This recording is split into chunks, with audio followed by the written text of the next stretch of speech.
All right. Welcome back, ladies and gentlemen, to another episode of the AIESEC in Sri Lanka podcast with the AIESEC for Trendsetter. Today's episode is truly one of a kind. And it is an episode that personally, as a fan and as a moderator of this podcast series, I've been looking forward to.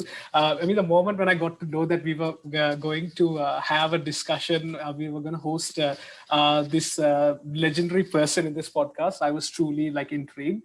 The topic today, I think it suits this person and the kind of journey he has. It's the footsteps of a legendary journey.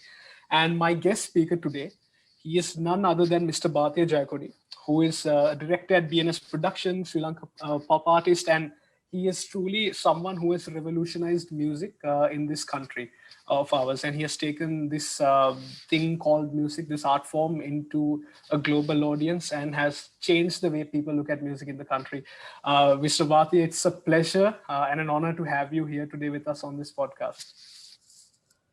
Thank you very much for having me here, and it's great to see that you guys do things like this, and I'm happy to be a part of it as well. Amazing, fantastic. So, ladies and gentlemen, I will be your host for this podcast. I'm Arfan Nazar, current National Director for Incoming Global Talent of AIESEC Sri Lanka for the term 2021. All right. So, Mr. Bathiya, moving on to some of the most interesting questions. And just before we get into we dig deep into some details, I just want to know, how have you been lately and what have you been working on these days? Well, things have been really hectic for the last whole year, because even we were hit by COVID. See, apart from being Bhatia and Santosh, we also have about 5 or 6 other operations, 5 or 6 companies. So these companies are essentially extensions of the entertainment industry or the advertising industry or the, the, the production industry. So when these are extensions, when the country is affected, the first thing which is hit is advertising and entertainment. And then we had a bit of a rough time, and we had to come out of it, and we found new ways to come out of it. And because of the alternative, the alternative avenues that we chose to go in terms of work, things have been a bit hectic, because we had to readjust all our schedules. We had to change our schedules, and things were a little bit hectic, but now things are coming into a state where we are getting used to it. Mm-hmm. Perfect. So just like before we go into a bit of that, you mentioned about like different ventures, and I think for an average Sri Lankan person, maybe like, for example, like the audience that we are mostly dealing with here, young people, and I don't think a lot of them really know, or maybe some of them don't really know what Bharti and Sankush do apart from music. So maybe you could just give us a little bit of an indication Well, as to how okay, your. so what happened was, how we expanded into like a corporate was, see, we came to sing when we were very young. We were about 20. He was 21, I was 22 by the time we made the album, and by the time we launched the album, I was 23 and he was 22. So we were quite young, and when we hit the peak of our career also, we were at a very young age. So coming from a background where we had done our school education, we had done our degrees, and then we had started to do good jobs, and then we gave up and came into arts. Mm-hmm. We were struggling how to how to get into that framework first. So once we got into that framework, what we did was, we basically analyzed the industry, and we quite realized that the copyright or the intellectual property part of this industry was not really working in this country, which Mm-hmm. meant a lot of people had to purely depend on concerts and activations, as we say. So activations and concerts to make their daily living, which Mm-hmm. was not a very good state, because the moment the country goes into a lockdown or there is a bomb, at that time there were so many, you know, we had the Yes. war, the country had issues, this stops first, and then you're in big trouble. Even now you saw, when the COVID situation, it's how it was. So in that kind of situation, what we did was, we quite analyzed where we were, and we first went into the audio business, as in the audio studio business, because we knew that we had to basically, uh, basically, how can I put it? We had to backward integrate into our own kind of business in order to survive stably on a long term. So first we made this studio, BNS Studios, and then BNS Studios started expanding. Then we renamed it called Sarigama Music because we didn't want, Yeah. because see, when you say BNS Studios, only people who want BNS style comes there. But this Yeah. is a studio, this is open for everybody. So we started the first studio, then we went on to the second studio, third studio. Now we have about 5 studios operating. So that was our first kind of a business venture that we went into. And then after that, we went into shooting because we were doing all our clips, all our videos. And then we went into a company called SGM Films. So film started doing BNS Productions, and now they are doing a lot of these TV commercials that you all see online, and even the audio Yeah. is doing a lot of work variant. And similarly, we went into Showtown. Showtown was one of our biggest leaps that we took back in the day. So when Showtown came into play, we did it to do our own concerts, because when we wanted to do very, very innovative things, the usual event companies, the event managers were quoting very high prices, where it was not competitive for us to do those things, and we couldn't afford to do it, basically. Mhm.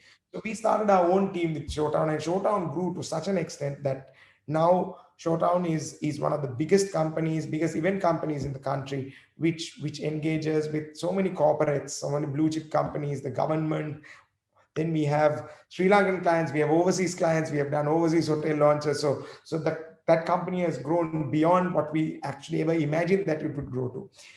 Then from there onwards, we invested, or we got into the real technology part with a company called STM Technologies, where we are doing VR, we are doing AR, we are making certain apps, we are doing a lot of digital work, we are doing 3D, we are doing animation, we are doing VFX.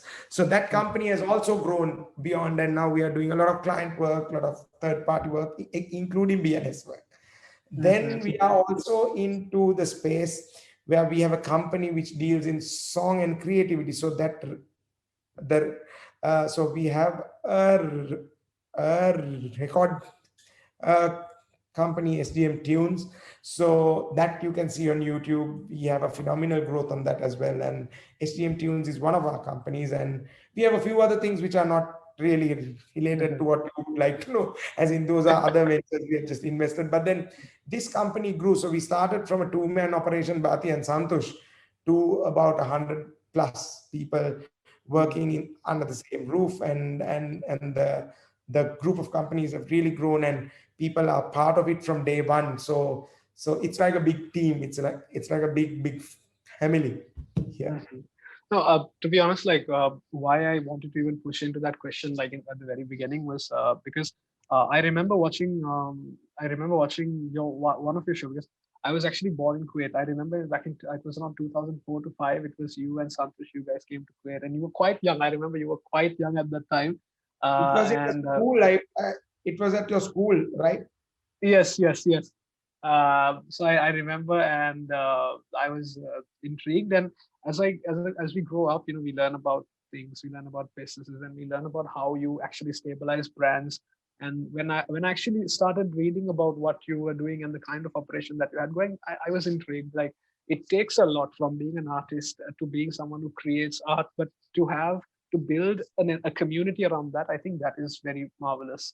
All right. So going into an interesting element about your life, which I think is your childhood, because I'm pretty sure like we hear a lot about how BNS started and the way that you've emasculated such a fan base and how you have created this brand around yourself. But I want to know in your childhood, how was school life? How was just growing up? And some of those unforgettable experiences like we all go through as children. So maybe a bit about that. Maybe we'll touch into your childhood a bit and how is that process like for you? Okay. So my childhood, actually, I don't have anything to complain about. It was a very nice childhood. I don't have a sob story behind it, or a sad story, or whatever that I have to say, because I was born to wonderful parents, and my father was working in the army. he went to the very top of the army, and then he passed away also at his peak while he was in Jaffna. And my mother stayed at home. She did work, and she used to teach piano, and she had a very solid background in terms of piano music, and she can sing very well, though she won't come out and sing. She's very shy to sing in public, so she can sing very well. And my father's side also, except for my father, basically most of the other family members can play the guitar, play and do a lot of things. And then my father's side, if you take he has his siblings who are into various professions like law, business. We have got an architect in the family, so it's like a array of things. And my father was an army officer, so I essentially grew up in a very army kind of a military kind of an environment where we used to live in quarters, because my father used to go from place to place. And when I was born, immediately after about a year, my mom had gone to stay with my dad. He was in Ampara, and then from Ampara they shifted to Trinco, so I was very young. And then my father went to India for a course in 1980. And in 1980 they can take their whole family when they travel. So I essentially started schooling properly in India. So I went to school in India for about 3 to 4 years, and I came back to Sri Lanka. And my initial I learned in, I think it was English medium was where I started my education, and as a part of it I had to learn Hindi as well. So my Hindi skills were quite good at that time, because I could talk and write and stuff. But now my speaking skill and my writing skill is not so good, but I can understand mostly a lot of Hindi. And one problem was that, from the age of about 3 or 4, I used to have this problem with my speech. So my father and mother tried to take me to a lot of places. They went to doctors, they went to various places of worship, and tried to do a lot of things, but it did not work out. But then my mom was very supportive in terms of, when I get stuck, she used to try to help me. But my father was completely the opposite. He's like, no, put him in deep water so that he comes out of it, because if you keep doing it, you're not going to be there for the rest of his life. He used to say that from a long time. But we had a loving family. We were very close. And then I started to play the piano when I was about 6 years old, and my mom sent me to classes, and she was actually my teacher at home. So she used to make me practice and do all that. And that was a good part of my life. And then when I entered school, after I entered Anand, my schooling career, the initial part of my schooling career, I was not shy, but I was a little bit conscious about my speech problem. So I can very well remember there was this one guy, right? His name is Indika Leenage, who is now in Australia. Indika and I was in year 6, and I really like to sing. So every week we had this assembly where every class, asked somebody to go and do something, drama, singing. But the only part that I couldn't do was I had to go on stage. I had to say my name and then my class and what I'm here to do. So I was really nervous, because I used to get petrified, and then I can't speak at all. So I get stuck. So I can remember Indika didn't sing. So Indika said, "Me, but Sindhu kiyan asana. Api yang me mamat tenna batte ke duet tag pagi kiyan. Mama kiyan nang me me api aave me pantiyen okkoma gihela oba Sindhu kiwa mama nikan shape එකේ support karanna." So he told me that, and I still remember that, and he and I are still in touch. So in year 6, those kind of things happen. And then in school, I started to do a lot of extra activities. And when I realized that my stammer was a thing that would make me have to work harder than the others to achieve certain things, I really put my effort, and that is when I started becoming the Bathiya that you guys know, that lethally focused and really focused and going to the end goal. That started at that point. So that was around year 8, 9. And I became a part of a lot of societies. I was in the intra club. I was a scout. Then I became a president scout. Then I became a prefect. Then I became the DHP of the school, and so many more. Then I played tennis in school, and I was a you know so a lot of things. Then I also joined the broadcasting unit. Though I had the stammer, I wanted to do it. So a lot of things happened in my life, which were really good things. And my school, Ananda College, gave me a lot, and also scouting gave me a lot. I will tell you a small experience I had. So when I was a scout, there was there was a Tokyo Jamboree, right? It was happening in Japan, and the Japanese Scouts Association sends 2 invites, fully paid, with air tickets and everything, fully paid, to the Scouts Association here. And the Scouts Association asks all schools and Scouts troops to send applications, but they give each school like about 10 applicants or 5 applicants. I can't remember how much it was. But at that time, my school didn't, the teacher in charge, I don't blame him. I see, because he would have thought, if I send this guy who stammers and if he can't get through, it will be an unfair chance for somebody who can speak very well. You get my point. So he would have thought that. So I'm still not angry, because I understand his thing. He wanted to give a fair chance to somebody else who can really get through. So my name was not nominated into it, though I was one of the most senior guys in the group at that time. So then what I did was I went independently and I applied. And I was one of the 2 who got chosen, all island, by one of the 2 who got chosen. So then again, I came back to school and I went as a part of the Ananda College Scout Troop. But Ananda College, the Scout Troop, the Intra Club, the band, I was in the first brass band of the school. And then we were the inaugurating members of the college band, as in the proper group. What you see, you can, I think there's a clip on YouTube where me and Hamind and myself are in school blazers. We are singing. So that's from the band. We were the first guys who started the band. So I was very active in school. And my parents, then after that, I did my A-levels. So when I did my O-levels, I passed with flying colors. But then when it came to A-levels, because of being a prefect, running around, doing a lot of extra activities, really had a bit of a toll. So I couldn't get into a Sri Lankan university. So I got into a place called IICS, which now you guys call IIT. Right? But you guys know as IIT. So did IIT and passed out, and I was a graduate. Then I did a job for some time. And then we started Bathiya and Santosh. So you guys know thing beyond that. Wow. Amazing. Actually, like, first of all, like, I would like say this out, that you really had an amazing school life. I mean, you kind of did everything. So that's very nice. But I remember this interesting story. When I think it was when I was like right around 12. And my mom said this to me once. It was about your stammering. And she was like, so this guy in Sri Lanka, so he's like one of the best artists out there. And he had the stammering problem as a kid, and he couldn't speak. But when he sings, it's not there. And then that was the kind of story that she told me about dedication, conviction, and passion.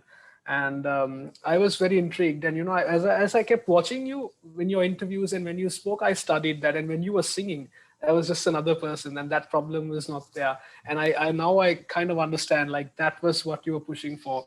And yeah, also now because you told me that problem, if anybody is hearing, everybody would ask, you can sing when you talk, what happens? So this is an explanation that I got from a proper medical person. See, your brain has 2 parts to it. One part is to do logical things. The other part is to do creative things. So the rewiring or the short circuit in my brain must be in my logical part, because the logical part basically controls the speech. Creative part controls the singing. So it's 2 different things. Yes. All right. So, Mr. Bhatia, like we talked about your school life, we talked about some of the ventures you're doing in business. So, what I wanted to know is this is something I picked up when I was part of this symposium you recently went to, Fusion We, and you were speaking in this panel. And I remember you and Santosh talked about when you came out with Bhatia and Santosh, and there was a lot of criticism, and there were a lot of people who said like certain things, like you were changing the culture and you were introducing something new. And since this podcast is also about trendsetters, then it's very ideal, like it is ideal for me to talk about this. So how hard was it, I think, at that time for you when you came out with music and when you brought this new essence to music, and when people were questioning this element of whether is this music the right kind of music that we Sri Lankans need to listen to?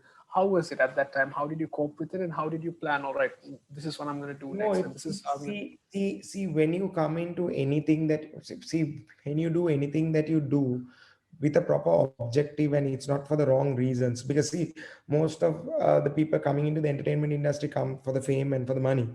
But then for us, it was not that. There was an objective of why we wanted to do it, because see, the objective of why we wanted to do was Sri Lanka in schools and in a lot of places. There's a fundamental problem that young people had at that time. I don't know whether it's there now, but I think it's there still to a certain extent. The extent was we have two extremes of people.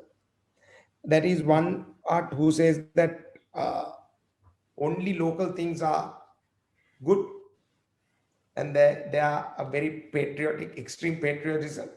Then the other side is no, local things are not good, only international things are good. So you get these two small crowds trying to make a lot of noise. These are the guys who still make noise. Even if you take Facebook, it's not the majority which makes noise. The majority is silent. They are well balanced. It's only extreme groups that makes noise, but the way they make the noise, you feel that everybody's making noise, right? So it is not. It is two small groups. So we were in the middle. We were part of the majority where we wanted to be Sri Lankan, but at the same time be international, and to be, Sri Lanka, a brand which is Sri Lankan, but truly international brand. So, no, or rather an international brand which is truly Sri Lankan. I'll put it the other way, sorry. So having that objective, we came to do what we did. So we had a proper focus. So whenever people came up with accusations and all, we didn't take it personally. We looked at everything objectively. So when you look at those things objectively, it's very easy for you to evaluate and say, okay, no, this has no base to it. Yes, this has some base to it, right? So say, for example, now there was one person who was really giving us a big hit on paper, right? About our words, our lyrics in our song. So what we did was we got that person to come and write for us. We didn't go to counter him because we understood there was problem. So Hilar and Kasim, right, is one of the best singer writers who's a Muslim, but he's a super singer writer. So we got him to come and write, and he's one of our best writers up to date. Chandani Paila, Kirikodu, Petu Pempetu, Mitana Bratalta, you name it, there's so many hits, one after the other. So when you are objective and when you have a vision and when you know where you want to go, however much things people say, you take everything objectively, you don't take it personally. That helps you get things and to reach your goal. Very true, very true. Yes, and I think like a lot of the listeners can really take a lot from that, because what has fascinated me, because I mean, ideally everyone is seeking or trying to become a trendsetter by the end of the day. You're trying to do something which is different, but I think the story that, especially how BNS did it, is something very different, and it's something that people can take a lot of. All right, so Mr. Bhatia, so we had a good set of questions. Can I answer that question for you as well? Because you posed a question which you didn't know that you were posing a nice question. See, all right, everybody is trying to become a trendsetter. What is a trendsetter? What is a trendsetter? Trendsetter is essentially a guy or somebody, a girl or a person who provides a solution to a social problem, who brings out a new way of seeing things, which will help people in solving a problem, or which will cater to a need which has not been catered to at the moment. So as I said, it's the same thing. They have a vision or to change an industry or a society 360 to make them see things in a completely different way or do things in a completely different way, bring in an entire paradigm shift. Those are people that you call trendsetters. So then again, it boils down to that objective and the vision. I was having the word paradigm shift right in my mind, and you just said it out. Yes, true. Because I think in vision, what happens in vision is essentially that you see things in a way that things can be challenged and things can be done in a much more different way, and that's where the people who are able to see that are the people who are able to like create something very different. And yes, very true. And thank you for also clarifying that point for us once again.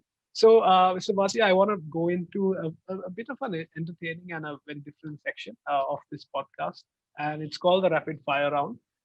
So I'll ask you a series of questions, probably a choice, and you can just give a quick answer. We just want to see what is your thinking process like, and just a bit more about you. Okay, so I'll go with the first question. So, what if you had to spend 100 days on a desert alone? What three things would you take with you, and why? If you had to spend 100 days You alone. have three things I can choose, or do I have to just Yes, say? just say three things that you would take. The three things that I would take is Yeah. something that I can use as a shade, maybe an umbrella, right? All right. I would take a massive sheet to cover myself, Mm-hmm. right? Okay. And I would take adequate supply of water. Wow. All right. So you take something to cover yourself, something to like protect you from the hot scorching sun, and something to drink. Yes, that's it. Wonderful. All right. I think this one. I think this one we'll get a very interesting answer. And what I want to know is what is the most interesting and rewarding thing about being an artist? The most interesting and rewarding thing about being an artist is the feeling that you get when you create something, right?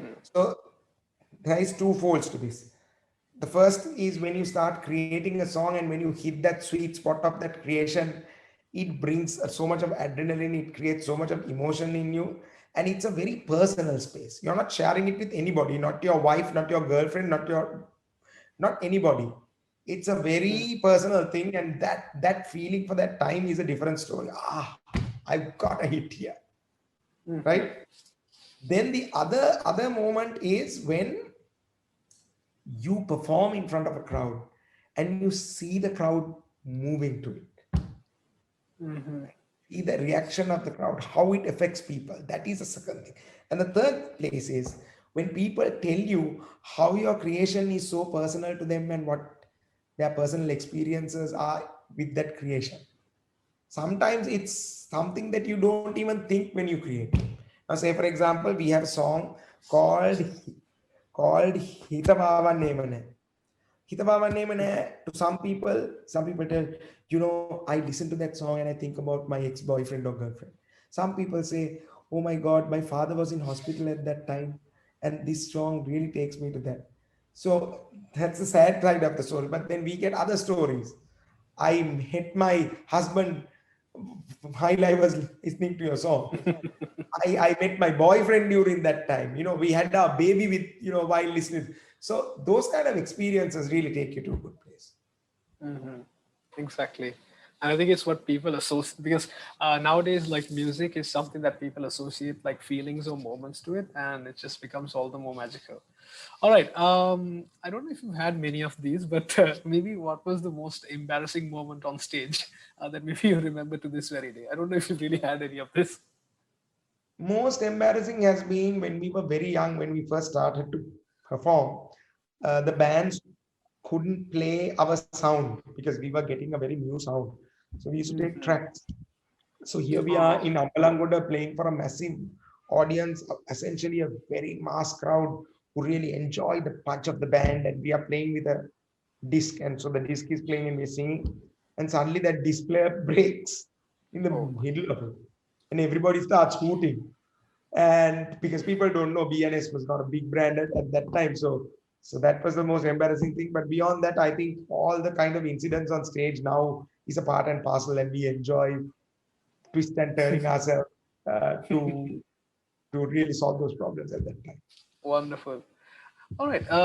This is something that I really want to know as well. So, like, what's heavily played on your music playlist right now? I want to know, like, what does Bathiya Jayakodi listen to? Well, I listen to a lot of things. I'm not a guy who just, you know, li- listens to one kind of a genre. I have got singular music. I've got the new singular music. I've got old singular music. I've got English music. I've got the Billboard Top 100. Every month, I have the Billboard Top 100 on my playlist.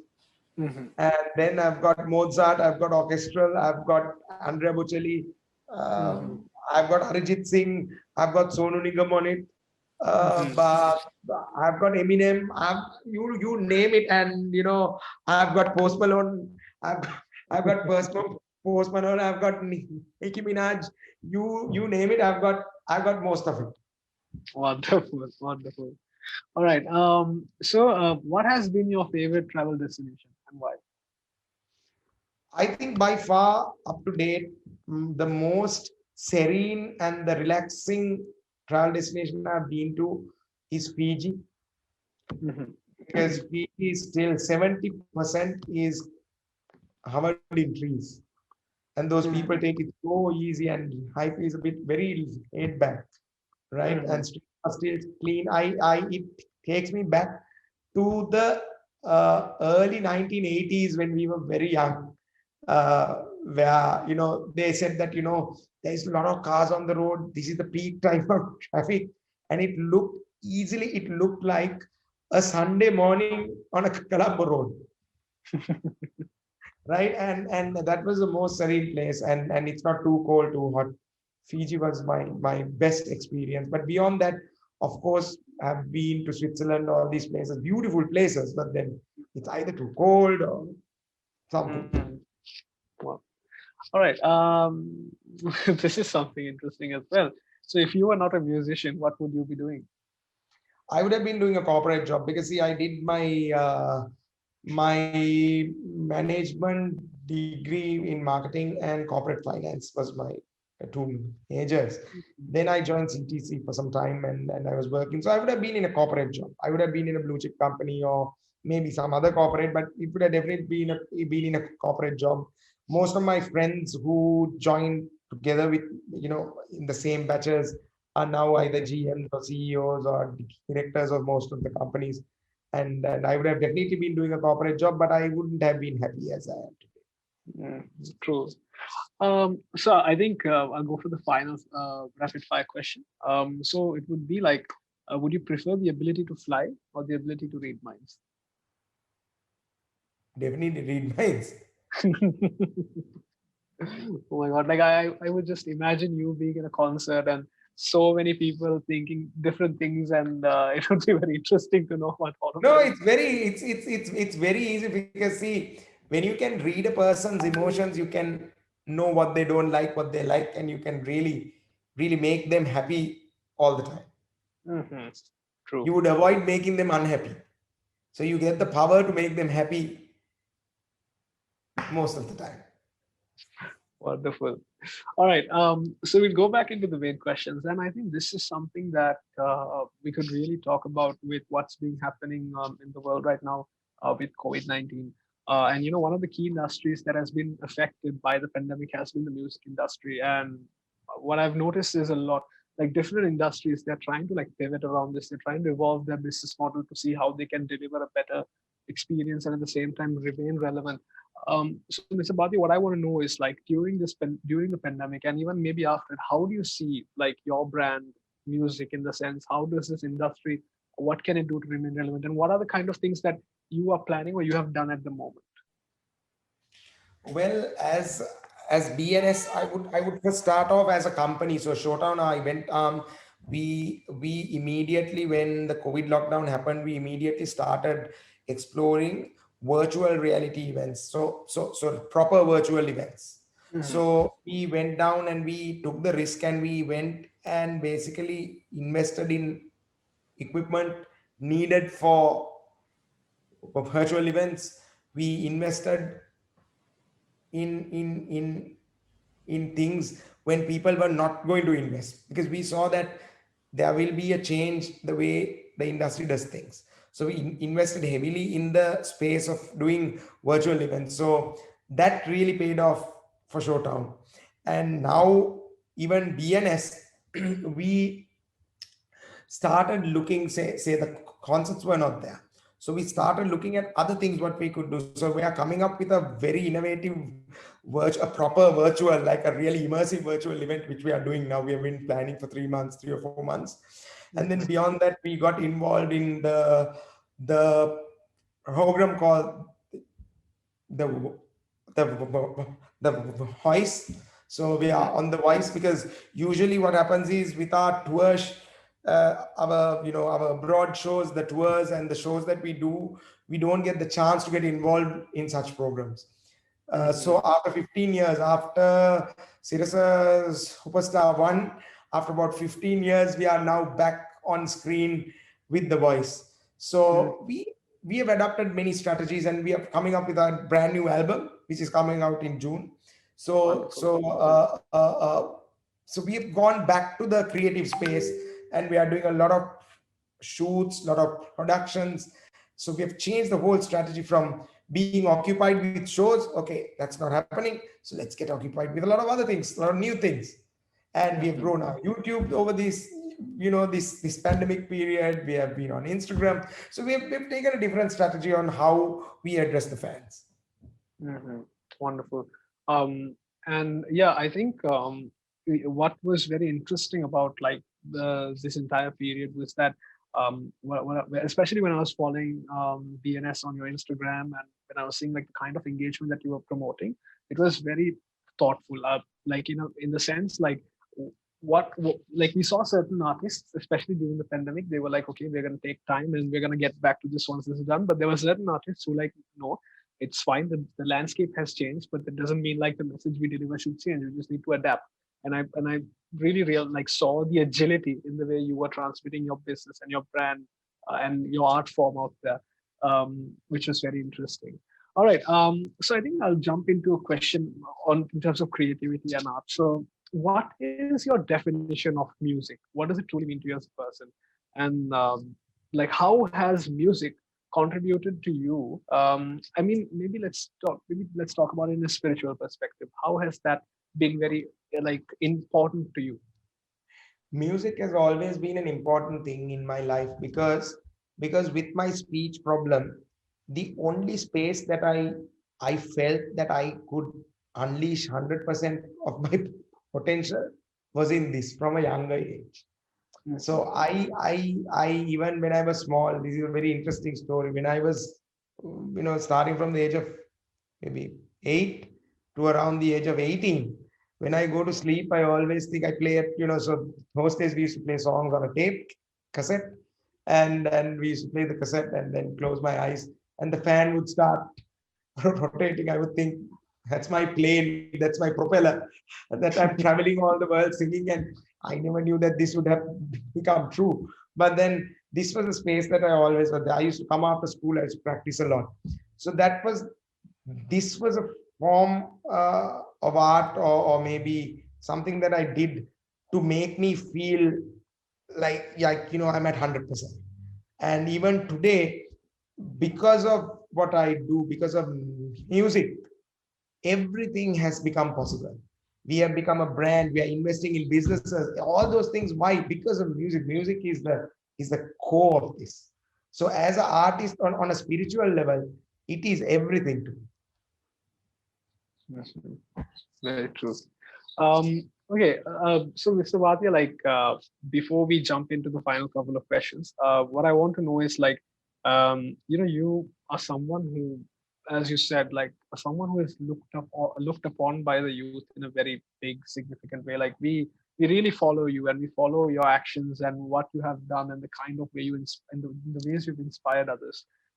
So what would be your message to the young people of this country? Because especially let's talk about the people who are coming into the industry, people who want to create music, people who just want to try to do something different every day. What would be your message to them? Very effectively, my message is, I think I told you at the start also, whatever you're doing, put 100% focus on it, and also have a long-term focus and a strategy on it as well. Because if you do it with a short-term objective, you will never get to where you want to go. So when you do anything, do it for the right reasons. Don't do it for the wrong reasons. Because brands and personalities are made only with vision, right? Only with vision and a lot of passion for what you do. And that's the fundamental of of making yourself into a successful brand or an icon or whatever you call it, and having a positive effect on society. Because you can become a brand or an icon who has a negative effect on society, but that doesn't bring you any joy, that doesn't bring your family any joy, that doesn't bring society any joy, that doesn't do anything for anybody except bring bad vibes and destruction. So any young person out there, whatever you want to do, sky is the limit. You don't have to get stuck in this frame, that we have all been taught to be stuck in. Just spread your wings. And also, there is a frame in your life between 18 to 30. That's the time that you can take maximum risk in your life. Please do take the maximum risk, because after that, the risk taking capabilities drop because of so many responses. Yes, there are few people, one-off people who take risks at 40 and they make it. But 20 to 30, 18 to 30 or 18 to 28, that's the window that you guys have to go out there and experiment everything that you have to do. Take risks, because that will take you to where you want to go in style. Wonderful, wonderful. So, Mr. Bhatia, before we close this podcast, it would not be right for me, and not even even the audience would totally be disappointed me if I let you go without hearing some verses from any song that you would want to do. And Okay, I think I'll sing you one of our new songs. uh, I'll play the track. I'll play the track in the background. Hold on. I'm just trying to find. Where is this now? Yes. Okay, here we go. I'm just going to play Aikale Adare, a small part of it. I was just gonna ask that. Okay.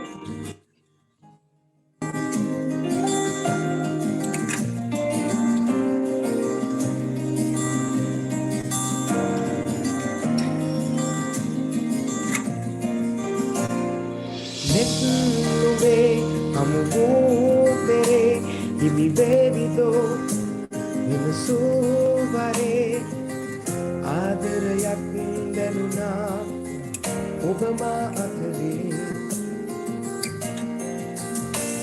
kandulak nodi ude hawa obapak kale obamai mema hadpatule erayum magata ewa oh oh oh kaudo manumage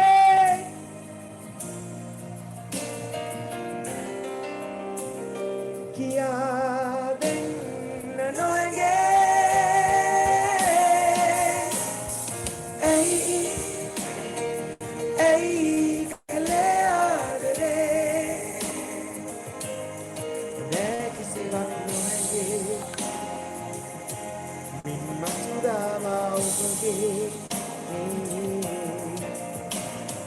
Hey, hey, kaleadere.